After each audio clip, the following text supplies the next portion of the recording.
हरे कृष्णा। आप सबका स्वागत है आज के इस सत्र में। आज का सत्र शुरू करने से पहले मंगलाचरण करते हैं। ओम अज्ञानतिमिरन्धस्य ज्ञानञ्जनाशलाकया चक्षुरुन्मीलितं येन तस्मै श्री गुरुवे नमः। श्री चैतन्य मनोभीष्टं स्थापितं येन भूतले स्वयं रूप कदा मह्यं ददाति स्वपदान्तिकं वन्देहं श्री गुरु श्रीयुतपदकमलं श्री गुरुन् वैष्णवांश्च श्री रूपं साग्रजातं सगण रघुनाथान्वितं तं सजीवं साद्वैतं साद्भुतं परिजन सहितं श्री कृष्ण चैतन्य देवं श्री राधा कृष्ण पादान श्री ललिता विशाखान्वितांश हे कृष्ण करुणा सिंधु दीनबंधु जगतपति गोपेश गोपिका कांता राधा कांता नमस्तुते तप्त कांचन गौरंगी राधे वृंदावनेश्वरी ऋषभानुसुते देवी प्रणमामि हरिप्रिय वाञ्छाकल्पतरुभ्यश्च कृपा सिन्धुभ्येव च पतितानां पावनेभ्यो वैष्णवेभ्यो नमो नमः। जय श्री कृष्ण चैतन्य प्रभु नित्यानंद श्री अद्वैत गदाधर श्रीवासदि गौर भक्तवृंदा। हरे कृष्णा। आप सबका स्वागत है। आज हम शुरू करने जा रहे हैं उपदेशामृत का 10वां श्लोक। पिछले हमने सत्र में 9 श्लोक तक देखा था। 10वां श्लोक है, उसका हम अनुवाद पढ़ेंगे और फिर उसको समझने की कोशिश करेंगे।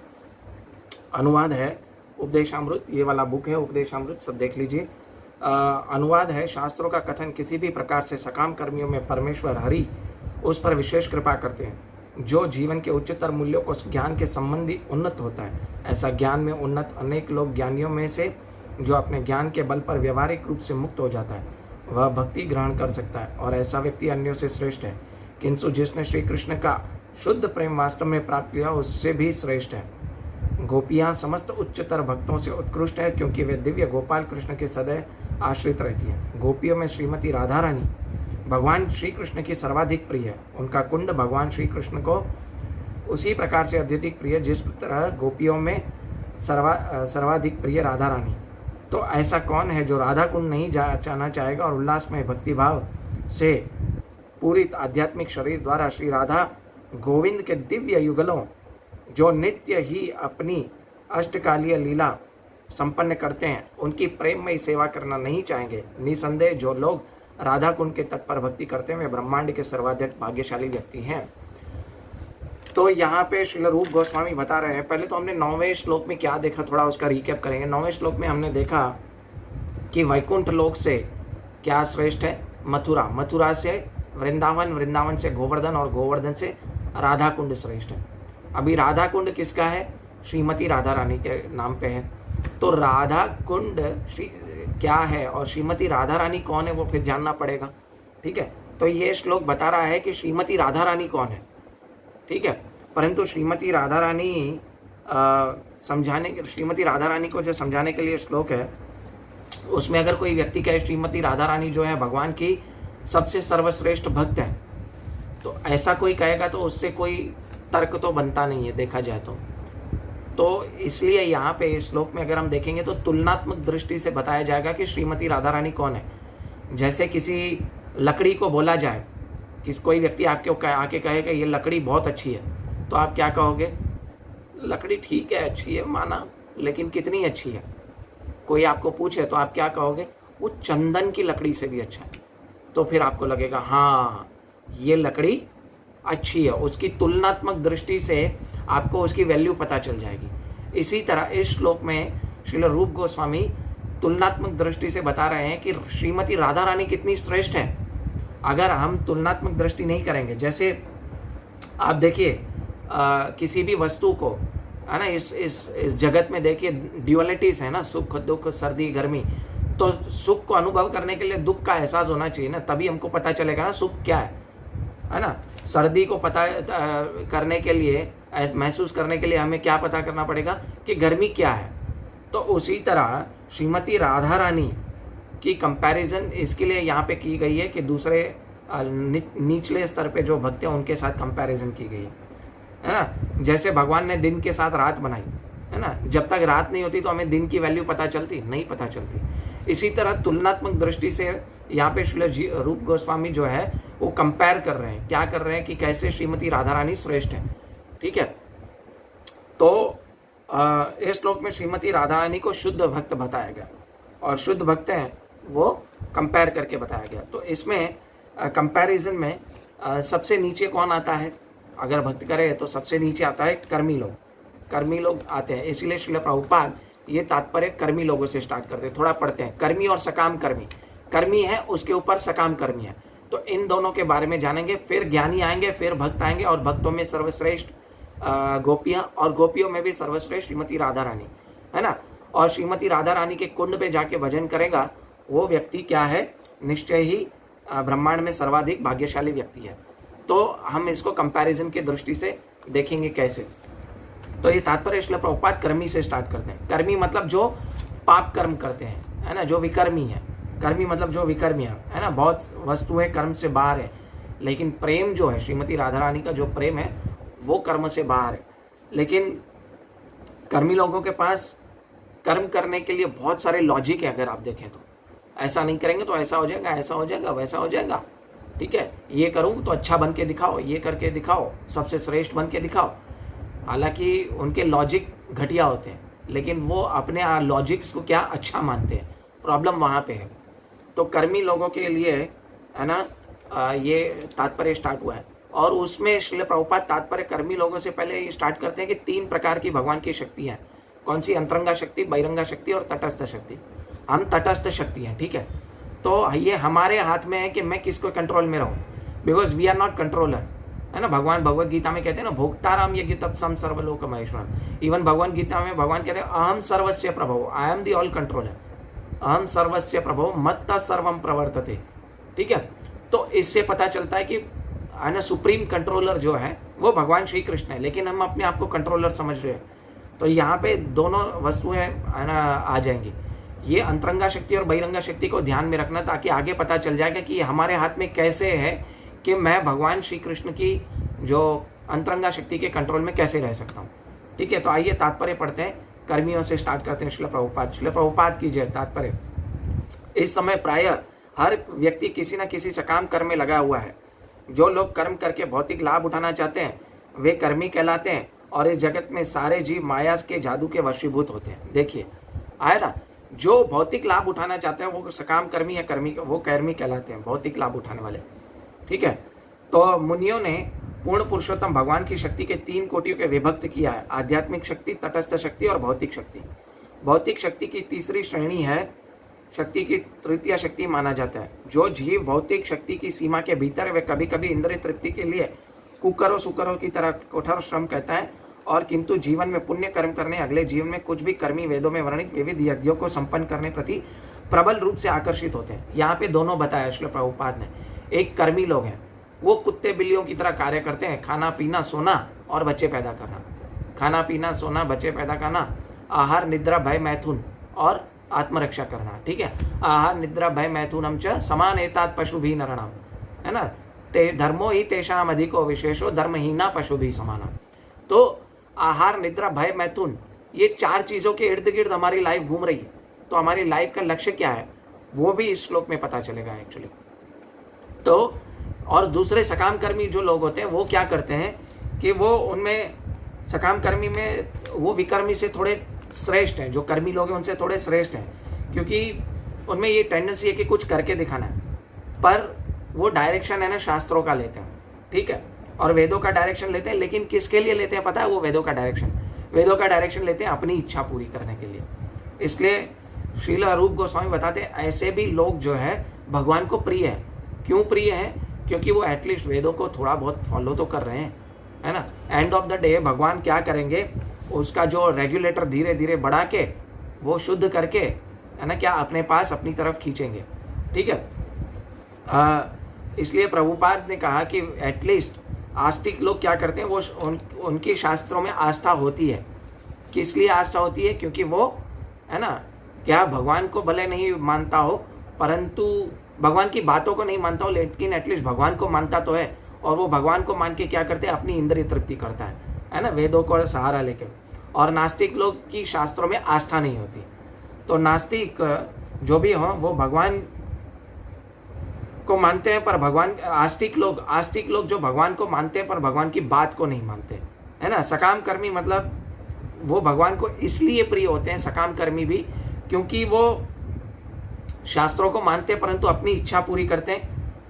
ये प्रॉब्लम है, ये अंदर से गड़बड़ है, लेकिन भगवान उसको क्या है, धीरे धीरे ट्रिगर करके वो अपनी तरफ खींच लेते हैं, है ना। सकाम कर्मी मतलब भगवान की बात मान रहा है, अंदर कुछ गड़बड़ है। भगवान मतलब शास्त्रों को मान रहा है लेकिन अपने लिए, अपनी इंद्रिय तृप्ति के लिए मान रहा है ना। क्योंकि वो अपनी इच्छा पूरी करता है, वो धीरे धीरे क्या करता है, पुण्य कर्म करके वो स्वर्गलोक तक जाता है। आएगा श्रील प्रभुपाद श्रीमद् भगवद गीता का श्लोक कोट करेंगे, जैसा कि भगवद गीता में वास्तव में वो जो लोग वैदिक आदेशों के अनुसार यज्ञ करते हैं वे चंद्रलोक तथा उसके ऊपर लोकों में भेजे जाते हैं। देखिए आया ना, जैसा कि श्रीमद् भगवद गीता में उल्लेख एक क्षीण पुण्य मृत्यु लोकम विशंति, तथा कथित पुण्य के फलों के क्षीण हो जाने पर पुनः पृथ्वी पर लौट आता है, जो मृत्यु लोक अर्थात मृत्यु स्थान कहलाती है ना। ऐसे सकाम कर्मी लोग क्या ऊपर के लोग तो जाते हैं, कोई पितृ लोग जाता है, कोई स्वर्ग लोग जाता है, कोई चंद्रमा लोग जाता है, हर एक लोग जाता है, ब्रह्म लोक तक भी चला जाता है। लेकिन जब उसके पुण्य क्षीण हो जाते हैं तो वो क्या करता है, वापस इस धरती पर लौट आता है। श्रीमद् भगवद गीता के 9वें अध्याय के 29वें श्लोक में भगवान खुद बताते हैं यह स्थिति सकाम कर्मियों की है, चाहे वो पुण्य करने वाले हो या पाप करने वाले। इस ग्रह पर अनेक व्यापारी, राजनीति तथा अन्य लोग ऐसे हैं जो भौतिक सुख में रुचि रखते हैं। वे सभी प्रकार के साधनों से धन कमाने का प्रयास करते हैं, चाहे वह धन अच्छा हो या बुरा। ऐसे लोग कर्मी या निपट भौतिकवादी कहलाते हैं। इन कर्मियों में कुछ विकर्मी होते हैं जो वैदिक ज्ञान के मार्गदर्शन में बिना ही कर्म करते हैं। जो लोग वैदिक ज्ञान के आधार पर कर्म करते हैं वे भगवान विष्णु की तुष्टि के लिए तथा उनके वरदान प्राप्त करने के लिए यज्ञ करते हैं। इस प्रकार वे उच्चतर लोकों तक उन्नत होते हैं। ऐसे कर्मियों विकर्मियों से श्रेष्ठ है, क्योंकि वे वैदिक निर्दोषों के प्रति आज्ञाकारी एटलीस्ट बनते तो हैं। देखिए मैंने बताया ना, सकाम कर्मी एटलीस्ट वैदिक के निर्दोषों का पालन करता है, पर किसके लिए करना, अपनी इच्छा पूरी करने के लिए। बट एटलीस्ट भगवान उनको थोड़ा सा डिस्काउंट दे रहे हैं एटलीस्ट, ओके। लेकिन वो स्वर्ग लोक तक जाएंगे, वो भगवान धाम नहीं जाएंगे। अभी उससे ऊपर कौन है, उससे ऊपर आता है, ये तात्पर्य मैं पूरा नहीं पढ़ूंगा, लेकिन आपको मैं बता दे रहा हूं कि क्या इसमें श्रील प्रभुपाद बताने की कोशिश कर रहे हैं और श्रील रूप गोस्वामी क्या बताने की कोशिश कर रहे हैं। तीसरा आता है ज्ञानी, है ना। सकाम कर्मी से ऊपर है ज्ञानी। ज्ञानी क्या करता है, अपने लिए कार्य करता है, वो आत्मा को जान लेता है और वो क्या करता है, उसकी इच्छा क्या होती है, सिर्फ ज्ञान प्राप्त करने की होती है, और वो क्या करता है, मोक्ष तक जाने की इच्छा करता है। जैसे कि श्री चैतन्य चरितामृत में बताया गया है कि भुक्ति मुक्ति सिद्धि कामी सकल अशांत, अनंत कृष्ण भक्त निष्काम अतएव शांत। जो भुक्ति और मुक्ति की इच्छा करता है वो भी निष्काम है ना, वो क्या है, अशांत रहता है। क्यों? क्योंकि उसकी इच्छा मन के अंदर है कि मैं भगवान के साथ ज्ञानी तदाकार होना चाहता है, भगवान के साथ एक होना चाहता है, ब्रह्म ज्योति में लीन होना चाहता है। क्योंकि उसको ये पता नहीं है कि वो जो है एक्चुअली है ना भगवान का अलग, उसका भगवान से अलग अस्तित्व है, तो मुक्ति के बाद भी वो अलग नहीं होता, लेकिन वो भगवान में तदात्कार होना चाहता है, वो अपना अस्तित्व खोना नहीं होता है। एक्चुअल मुक्ति है ये सायुज्य मुक्ति प्राप्त करना चाहते हैं, जिसमें वो बोलते हैं कि भगवान के साथ तदाकार रहूंगा और अपना अस्तित्व खो दूंगा। लेकिन ऐसी मुक्ति परमानेंट नहीं है, कुछ लंबे समय तक चलती है, लेकिन फिर से जब सृष्टि होती है तो उनको वापस लौट के आना पड़ता है। एक होता है, बाकी की 4 प्रकार की जो मुक्ति है वो सर्वश्रेष्ठ मुक्ति है। क्यों? क्योंकि वो भगवान श्री कृष्ण के परम नित्य सेवा करते रहते हैं और उनका अस्तित्व कभी नहीं खोया जाता, ठीक है। और सबसे बेस्ट है जीवन मुक्त व्यक्ति। जीवन मुक्त व्यक्ति मतलब वो जीते जी भगवान श्री कृष्ण की सेवा कर रहा है और मरने के बाद भी उसका अस्तित्व तो हमेशा रहेगा ना, ये तो शरीर का अस्तित्व नहीं रहेगा, आत्मा का अस्तित्व तो हमेशा रहेगा। तो वो व्यक्ति क्या है, मरने के बाद भी वो वैकुंठ लोक पे जाएगा और वो भगवान की भक्ति करेगा। तो ये फर्क है ज्ञानी और भक्तियों में, मैं दोनों एक साथ ले रहा हूँ, ठीक है। तो ज्ञानी क्या है, आत्मा का विज्ञान, आत्म तत्व समझने के लिए उत्सुक रहना चाहिए। जब वह मनुष्य आत्म तत्व के स्तर पर नहीं पहुंचता, जिससे वह समझता है कि वो शरीर नहीं अपितु आत्मा है, तब तक वह अज्ञान के स्तर पर रहता है। ऐसे हजारों लाखों अज्ञानी लोगों में से अपनी इंद्र तुष्टि के मात्रा में ही सारे समय गंवाते हैं, और कोई व्यक्ति ज्ञान के स्तर पर पहुंचता है तथा ऐसे जीवन के उच्चतर मूल्यों को समझ सकता है, ऐसा व्यक्ति ज्ञानी कहलाता है। ज्ञानी जानता है कि सकाम कर्म से उसे संसार में बांध देंगे, एक शरीर से दूसरे शरीर में देहांतर करने के लिए बाध्य रहेंगे। ज्ञानी ये पता चलता है कि उसकी इच्छा मुक्ति की है ना, तो उसको वो सकाम कर्मों में व्यस्त नहीं होता। उसको पता है कि जो भी कार्य है वो सकाम कर्म, तो वो क्या करता है, ब्रह्म में लीन होना चाहता है, और उसके पता है कि वो जन्म मृत्यु के चक्कर से उसको छूटना है। परंतु एक भक्त क्या बोलता है, न धनम न जनम न सुंदरीम कविताम व जगदीश कामये मम जन्मनि जन्मनि ईश्वरे भवतात भक्ति रहे तो की। मुझे जन्मों के बाद जन्मों मिले, लेकिन मैं एक चीज मांगता हूँ, क्या, मैं आपकी भक्ति मांगता हूँ। तो ये फर्क है ज्ञानी और भक्त में, एक शुद्ध भक्त में, है ना। जैसे कि श्रीमद् भगवद गीता में भगवान कहते हैं ना, बहु नाम जन्म नाम नंते ज्ञान नाम माम प्रपद्यन्ते वासुदेव सर्वमिति स महात्मा सुदुर्लभ। और दूसरा श्लोक कहते हैं कि सहस्त्राणाम मनुष्यानाम सहस्रेतु कश्चिदेति सिद्धि है। यानी भगवान के बोल रहे हैं कि लाखों हजारों मनुष्यों में से कोई एक व्यक्ति मेरी तरफ आने की, मुझे जानने की कोशिश करता है, और जो जानने की कोशिश करते हैं उन हजारों में से कोई एक विरला ही मुझे जान पाता है। तो वो कौन जान पाता है? ज्ञानी नहीं जान पाता भगवान को एज अ पूर्ण पुरुषोत्तम रूप में, वो भक्ति ही जान पाता है, शुद्ध भक्त। हर मंदिर जाने वाला व्यक्ति भक्त नहीं होता, पहले ये मैं बता दूं। उसमें 99% लोग सकाम कर्मी होते हैं या विकर्मी होते हैं, ठीक है, अपनी इच्छा की पूर्ति के लिए करते हैं, तो उसको कैतव धर्म बोला जाता है, ठीक है। तो हमें ये समझना चाहिए कि जो भी व्यक्ति है ना, हमें एटलीस्ट भक्तिमय के स्टेज पर, पहले ज्ञान के स्टेज पर है, उसके बाद धीरे धीरे भक्तिमय स्टेज पर आगे बढ़े। अभी भक्तों के बारे में श्रील प्रभुपाद ज्ञानी के बारे में थोड़ा आप पढ़ लेते हैं, क्या बोल रहे हैं।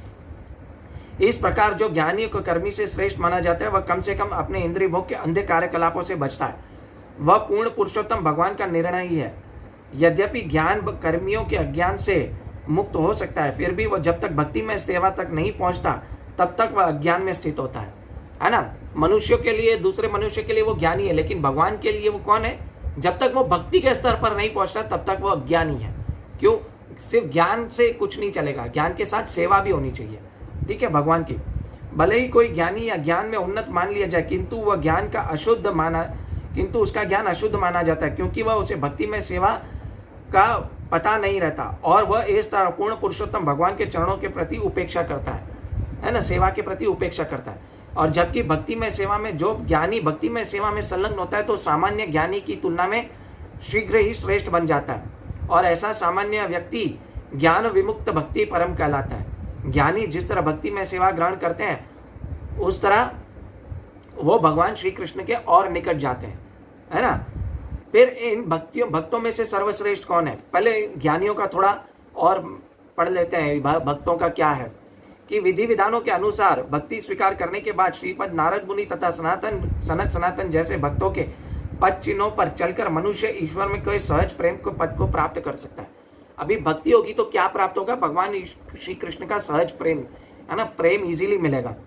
तब पूर्ण पुरुषोत्तम भगवान उसे श्रेष्ठ मान लेते हैं, सब इन सबों से श्रेष्ठ, है ना, कर्मियों से, सकाम कर्मियों से, विकर्मियों से और ज्ञानियों से, इन सब से श्रेष्ठ कौन है? भगवान श्री कृष्ण का भक्त। अभी भगवान श्री कृष्ण में भक्तों में से सर्वश्रेष्ठ कौन है?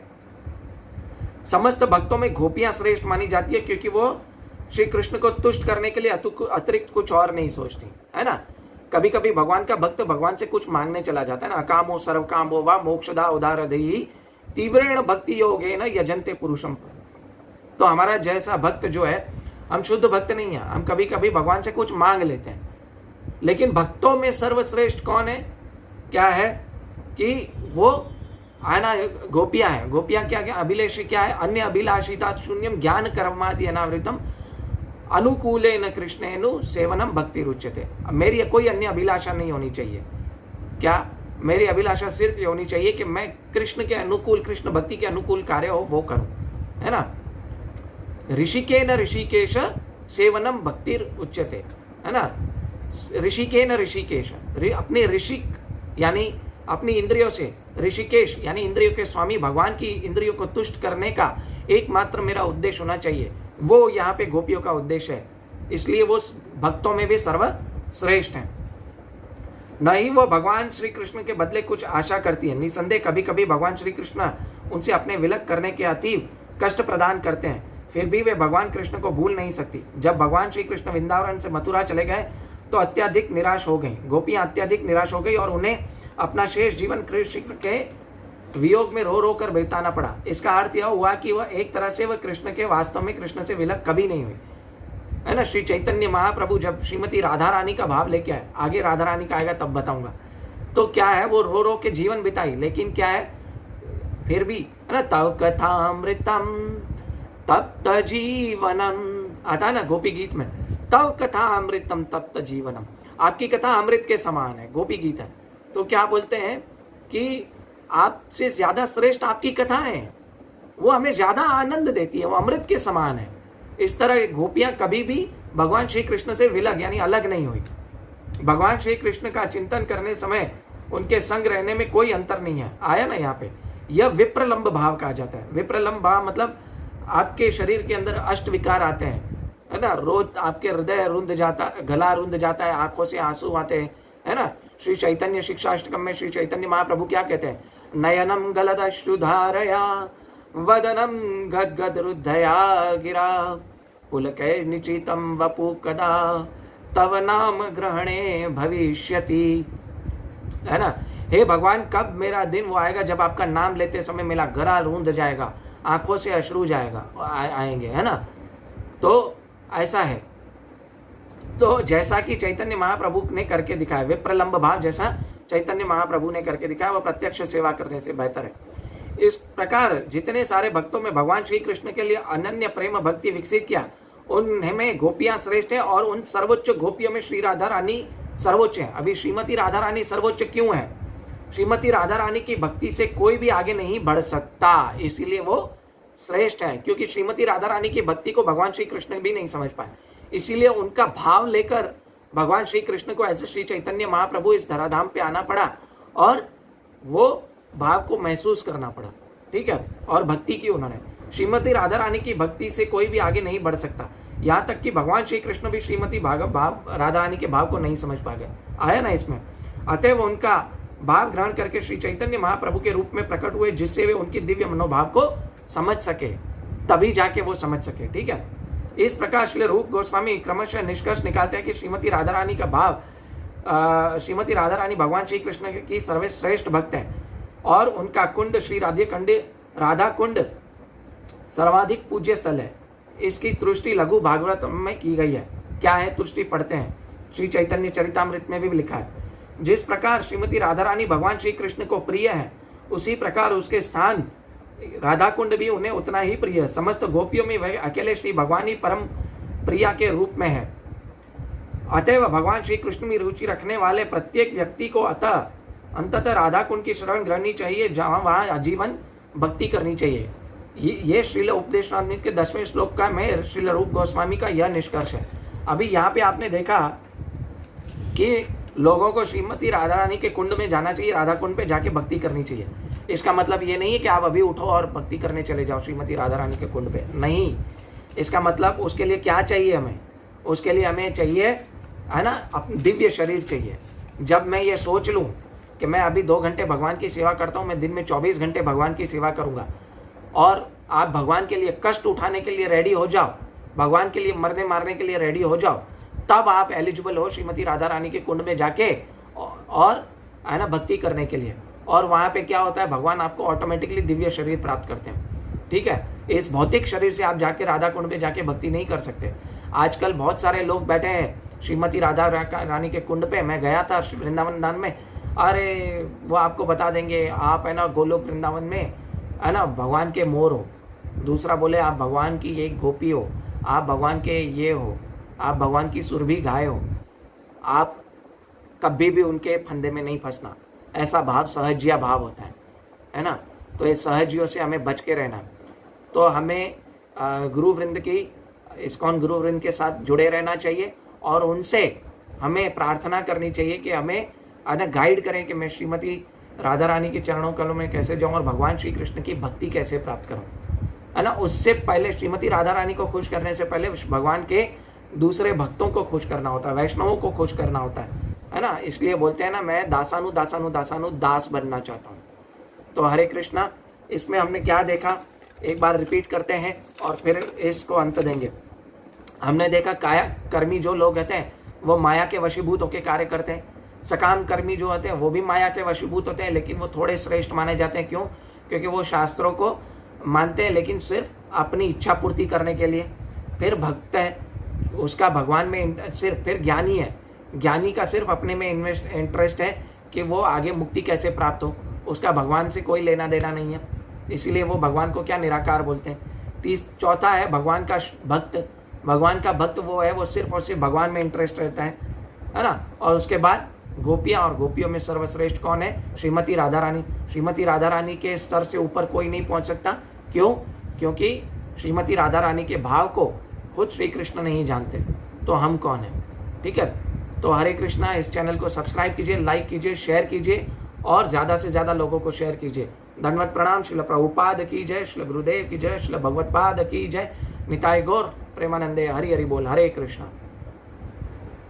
कृष्णा